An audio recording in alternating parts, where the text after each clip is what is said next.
I believe it was at the end of 1967 when Victor Charles lost his Encino home. During that year, he performed in 4 Batman programs, acted in 1 stage production, and he only had a small cameo part in a so-so quality motion picture.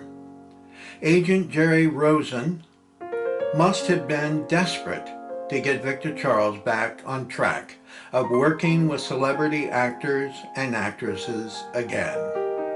Victor Charles's star wasn't rising, it was falling, and he had to do something quickly to turn things around, or he would be losing his acting career in television and motion pictures. Starting off in 1967, Victor Charles performed in the television program The Wild Wild West, titled The Night of the Feathered Fury, on January 13, 1967. His role was Count Carlos Mansepi, and the producer was Michael Carrison. Once again, Victor Charles was playing in the television program of King Tut on March 8, 1967, in the episode of King Tut's Coup. Following that, he was a guest star in the television program of The Cat on March 26, 1967. Victor Charles performed in the television program The Girl from U.N.C.L.E., titled The Phi Betty Killer Affair, on June 4, 1967, and he had a few words to share, saying, "I'm absolutely convinced that one's stature determines the type of role which he will be permitted to play. If one is unable to see his shoelaces while standing up, he's a bad guy. No doubt that's why villains are called heavies. As villains go, this Sidbrook fellow is rather lightweight, but he's still a villain, and therein lays the crux of my comment. I've been a professional rotter in movies and on television for 6 years. In that time, I have personally murdered some 50 human beings. I have been directly and indirectly responsible for the demise of another 75.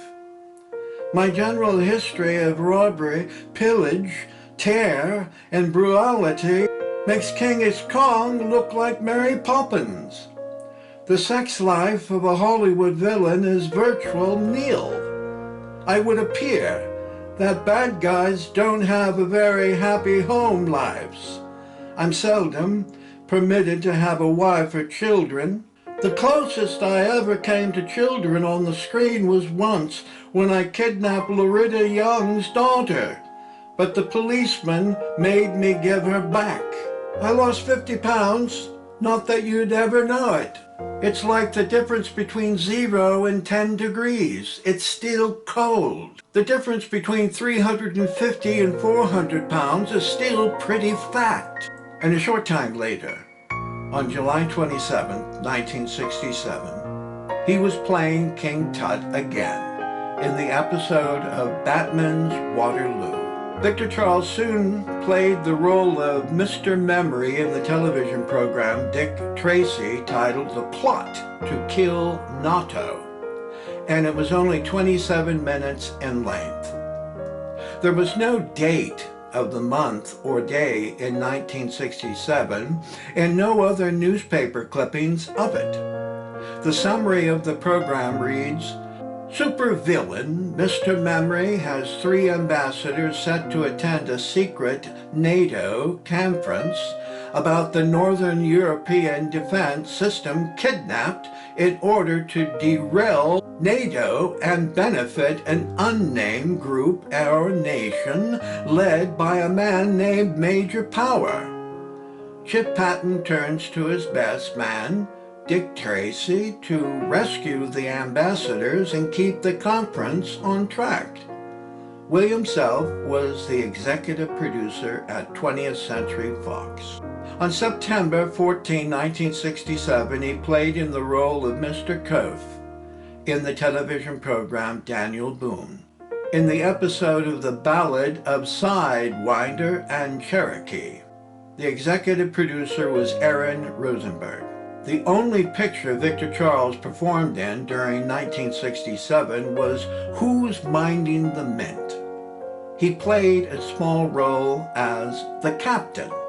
Here are a few of the names of the other actors: Jim Hutton, Walter Brennan, Bob Denver, Joey Bishop, Jamie Fair, and Jack Kilford. In one of the newspapers it printed, Victor Buono is the highlight of all this insanity.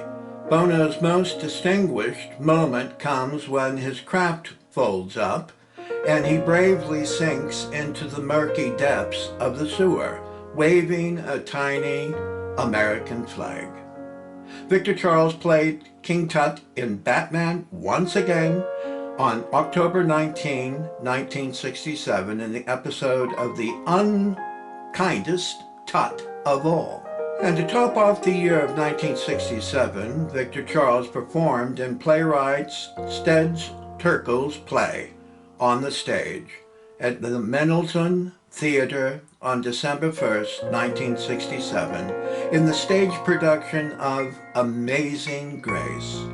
It was produced by the New Play Project of the University of Michigan. As the year of 1967 was coming to an end, I don't believe my Uncle Victor Charles believed he was a young Orson Welles or Sidney Greenstreet, because he wasn't in demand in any classic motion pictures.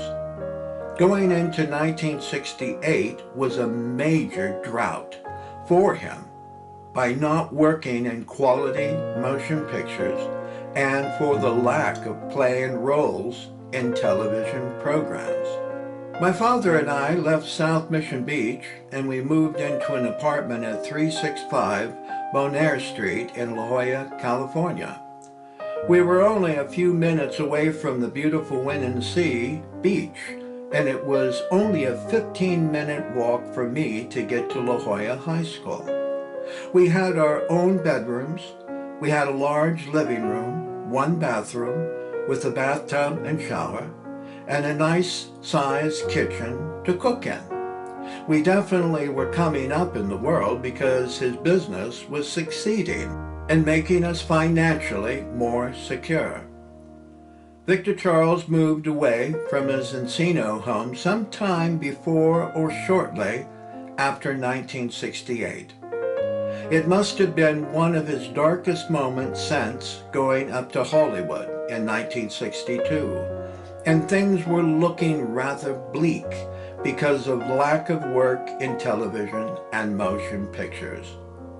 His agent, Jerry Rosen, departed from him sometime in late 1967 or early 1968.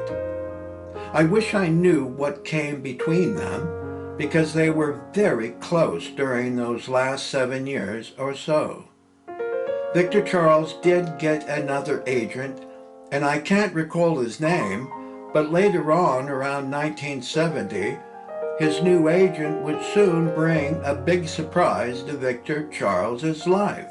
Victor Charles soon moved into the Monkey House in the Yamashiro grounds above the Graham's Chinese Theater at 6925 Hollywood Boulevard. And the description of the Monkey House goes like this. Originally built to house a collection of monkeys, the namesake Monkey House was built like a cave, made of chicken wire and plaster on the inside, where the monkeys could sleep. An outdoor area featured small ponds and swings. In the late 1950s, the Monkey House was converted to an apartment and rented to celebrities like Randy Prince, whose father owned much of the Hollywood Boulevard. Prince's lavish parties became well known around Hollywood. My father Sonny and I visited Victor Charles and my grandma Mert at the Monkey House in Hollywood in 1968. Grandma Mert told us a funny story about the day when she went out to the swimming pool to sunbathe and she saw a naked man laying by the pool.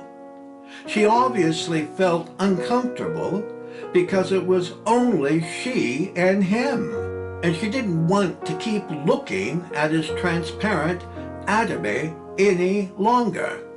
She immediately returned to her home and told Victor Charles what she just saw and wanted to know who that man was.